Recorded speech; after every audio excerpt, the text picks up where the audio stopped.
Над 35 инвестициски милиони евра и отворање на 100 работни места во ТИР за зоната Скопје, најави премиерот Христијан Мицкоски од Вашингтон.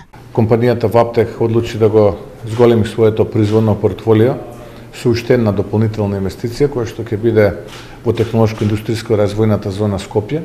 Инвестицијата ќе биде 35 милиони евра, станува збор за нови повеќе од 100 работни места.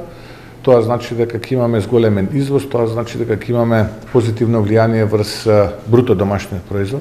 За Мицкоски, Ваптек нема да остане само на оваа инвестиција. Компанијата Ваптек ќе го има мојот личен фокус. Очекувам дека оваа инвестиција ќе биде многу скоро завршена и дека не само на оваа инвестиција ќе можеме да додадеме уште некоја нова инвестиција која што ќе дојде од компанијата Ваптек. Јас можам да кажам дека сум навистина среќен и задоволен и дека од нашата македонска амбасада во Вашингтон можам да ја најавам оваа инвестиција која што мислам дека е добра вест за македонските граѓани и добра вест за македонската економија. Од друга страна, од СДСМ најавената инвестиција ја прокоментираа на следниот начин. ВМРО ДПМН изгледа смешно и наивно со своите промоции. Во отсуство на реална и сериозна дипломатска агенда на самитот на НАТО, Мицкоски ја замајува јавноста со лажни пиар промоции.